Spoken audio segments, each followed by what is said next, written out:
back to New World next week. I'm James Corbett of CorbettReport.com. I'm James Evan Pilato from MediaMonarchy.com. Anthropogenic climate change does not exist in practice. We've got that story plus social surveillance, but first, score another one for the crazy conspiracists. You've heard of weaponized social media, weaponized drones, but now the one that happened decades ago. James, I'm kind of surprised about this one. House orders Pentagon to say if it weaponized ticks and released them. This coming via roll call. The House quietly voted last week to require the Pentagon Inspector General to tell Congress whether the department experimented with weaponizing disease-carrying insects and whether they were released into the public realm either accidentally or on purpose. The unusual proposal took the form of an amendment that was adopted by voice vote July 11th during House debate on the fiscal 2020 Defense Authorization Bill, which lawmakers passed the following day. The amendment by New Jersey Republican Christopher H. Smith says the Inspector General shall conduct a review of whether the Department of Defense experimented with ticks and other insects regarding use as a biological weapon between the years of 1950 and 1975. If the answer is yes, then the IG must provide the House and Senate Armed Services Committee with a report on the experiment's scope and whether any ticks or insects used in such experiments were released outside of any laboratory by accident or experiment design. The amendment is an attempt to confirm or deny reports that Pentagon researchers at places such as Fort Detrick in Maryland, or more specifically perhaps Plum Island in New York, implanted diseases into insects to learn about the effects of biological weapons and also looked into using such insects to disseminate biological agents. Tricky Dick banned U.S. government research into biological weapons in '69, but research into protecting U.S. military personnel from some such agents may have continued, that Representative Smith said in an interview. A book written by Chris Newby, she was actually bitten by a tick and got Lyme disease, called Bitten, published in 2019, this year, makes the case that the Defense Department research occurred and hints at possible connection between the experiments and the spread of maladies such as Lyme disease, which is borne by ticks. Bitten, The Secret History of Lyme Disease and Biological Weapons. Another book, James, I was just joking with you, this is my second week of a bibliographic visual aid. Michael Christopher Carroll, published 15 years ago, Lab 257, The Disturbing Story of the Government's Secret Plum Island Germ Laboratory. I've referenced it many, many times through the Media Monarchy years. I'll leave links to that. I'll leave links to more about Lab 257. James, do you think we can maybe get Plum Island raid trending instead of the Area 51 thing? Good God. Hey, why not both? Storm Area 51 and storm Plum Island and storm Orgy Island and storm all these other government facilities and billionaire pedophile hideouts and all the other places that they don't want you to go. I think storm the Bastille is coming back in vogue.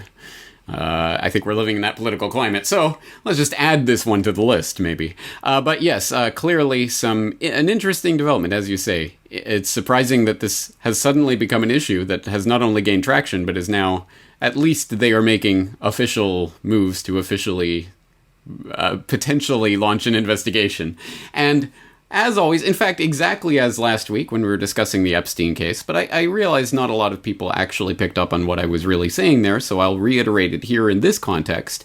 Yes, we can be cynical and say, well, they're just going to cover it up. And yes, I mean, clearly they're not going to open the doors on all of the secretive bioweapons testing they've ever done. But at the very least, once again, this does open the window to this conversation in the general public, to a topic that has been verboten amongst polite and acceptable discourse. If you're in normie land, you can't talk about conspiracy. Oh, but Congress is investigating the weaponization of ticks and bioweapons, and what do we know about this? What's really going on? So this is, again, another opportunity for us to come in with real documented information. I haven't done a lot of research on Lyme disease in particular, or the ticks. I know you've talked about it before in Lab 257 and that, but I have, for example, talked about bioweapons and human experimentation a number of times, perhaps most recently in the top 5 conspiracy theories that turned out to be true podcast episode, but perhaps more voluminously in A Brief History of Biowarfare, a podcast that I did 1 decade ago, back in 2009. And this is a topic that we'll, I'm sure, keep coming back to because there is a lot more here. And it's one of those subjects. It's one of the subjects that is very closely guarded because it does get closer to the crown jewels of the real research that's going on under the hood, so to speak. And this is the type of information that people die over. Citation needed? Well, then let's refer people back to my Requiem for the Suicided on Dr. David Kelly and the type of information that he was privy to in his work as a bioweapons expert, shall we say. So this is highly sensitive, highly important, and I'm not holding my breath that Congress is going to come out and spill the beans and we're going to find out everything, but even that this is happening is, as you say, rather surprising, and it does provide that window, that foot in the door, where we can provide real information to people who are perhaps now willing to listen to it.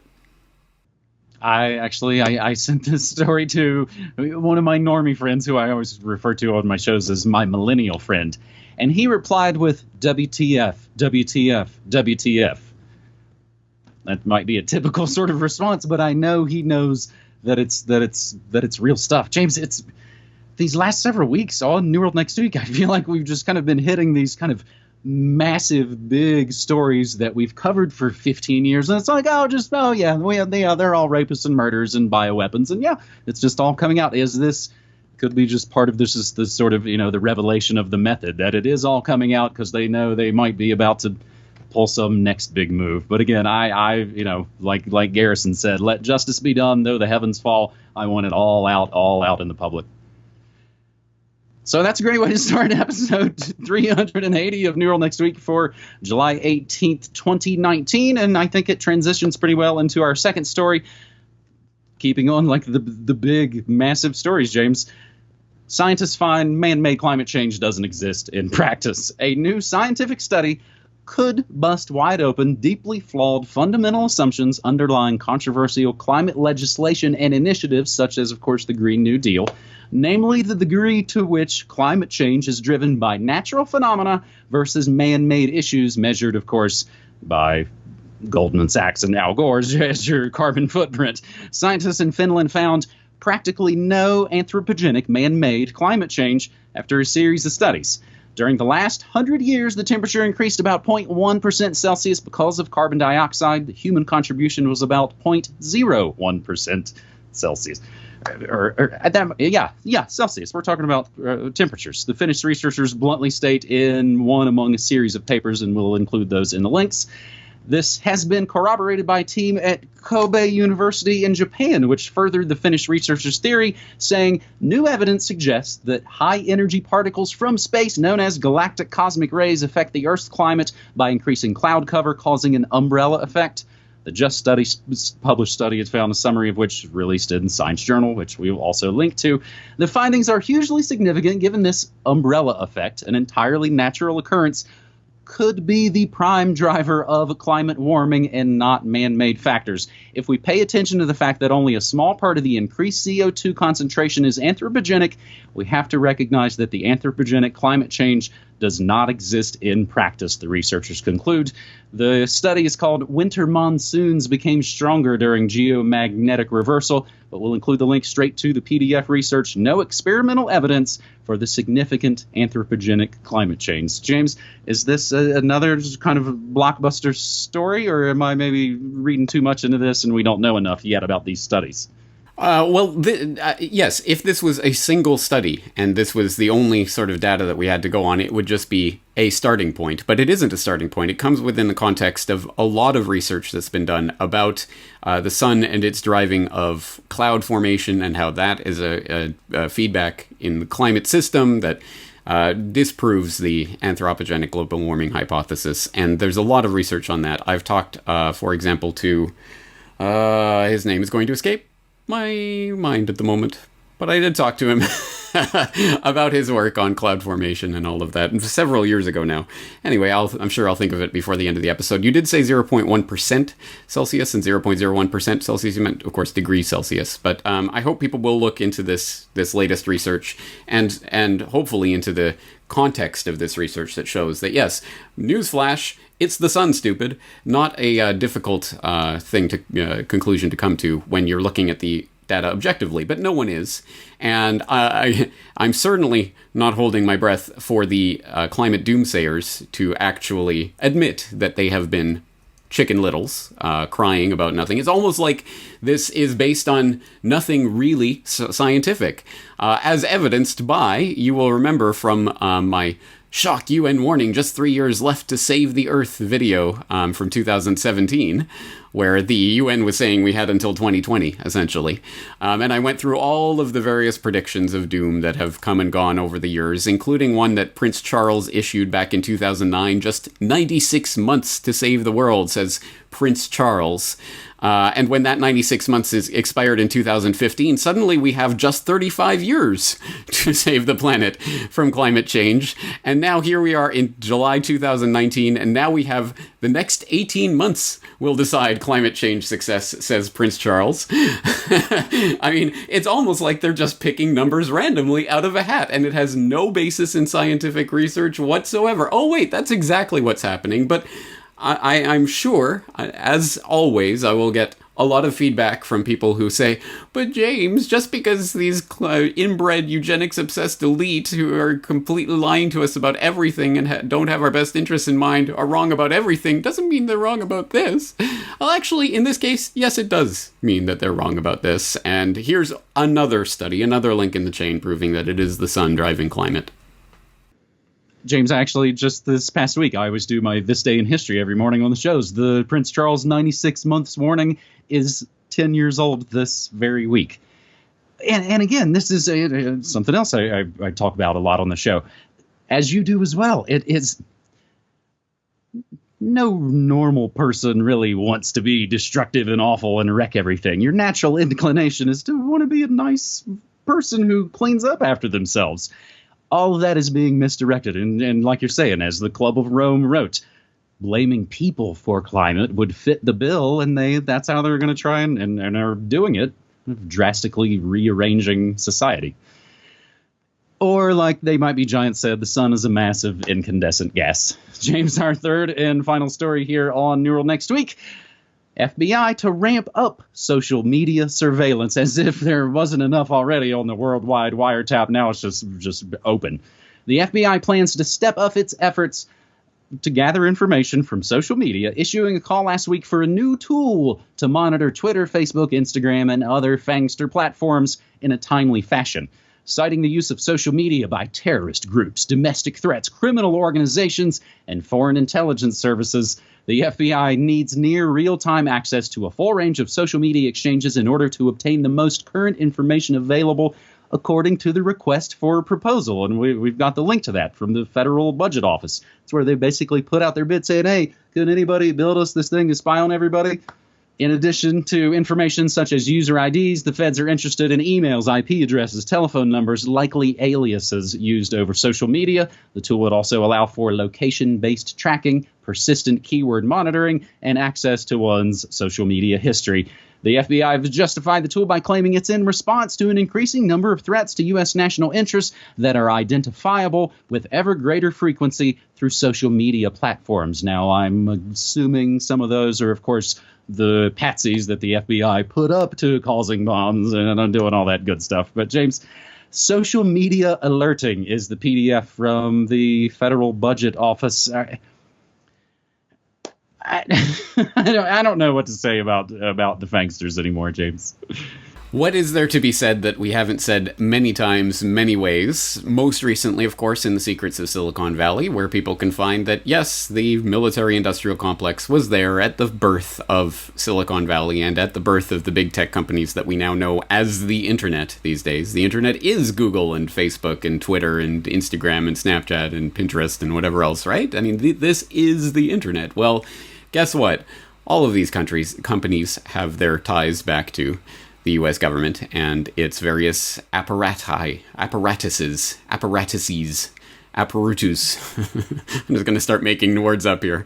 And so this should come as no surprise that these tools, which were invented and developed specifically to harvest data on people and then to database that harvested information so that computer predictive models of societal behavior could be more easily used by the Pentagon, is being used to harvest data on people. Wow!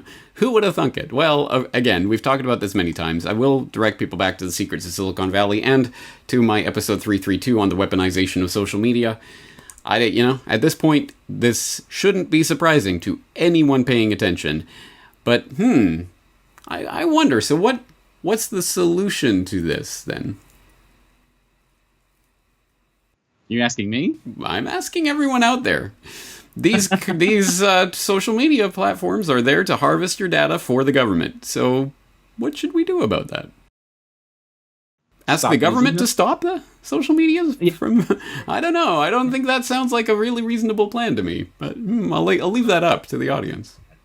That's it. They'll say, please don't throw us into the briar patch, and they'll work together on these new bits of regulation. James, I mean, we don't even have it here in the show notes, but there's already congressional hearings about FedBook's, crypto coin that we just talked about a couple of weeks ago.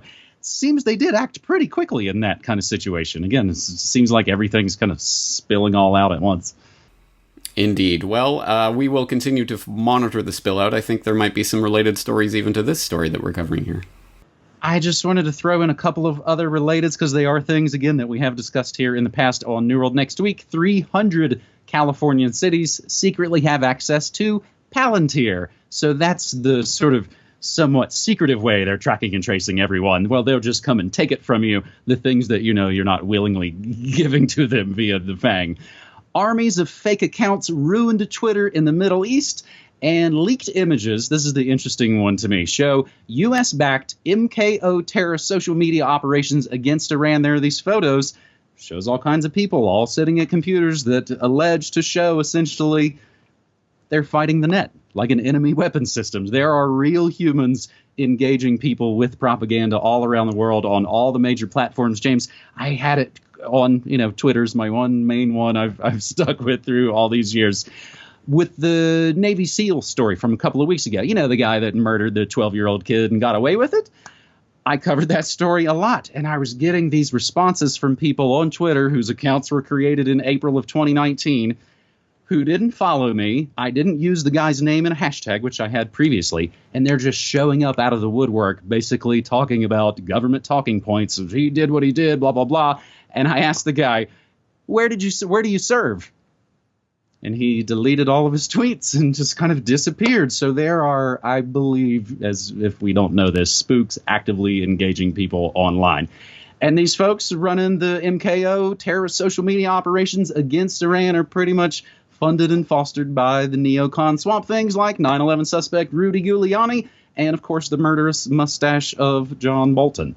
Meanwhile, James, this is another one of those great radio transitions, we're funded and fostered by the audience's support. We make ad-free, snake oil-free media that can only exist with your support. I stream news, music, memes, and more Monday through Friday, 9 to 5 at MediaMonarchy.com/listen. It's like the best radio station you've never heard. James? Dr. Richard Lindzen was the name I was looking for, so I will throw the link back to interview 255 from the archives, and you will forgive me for forgetting that name, but it has been 9 years since I talked to him, so perhaps you'll forgive me in my old age. But yes, Dr. Richard Lindzen has been talking about some of these issues before, so I'll direct people there. We'll direct people to our respective sites for more on this and other breaking news and information. James, we'll leave it there for this week. Looking forward to it again. All right, buddy. Thanks. Take care.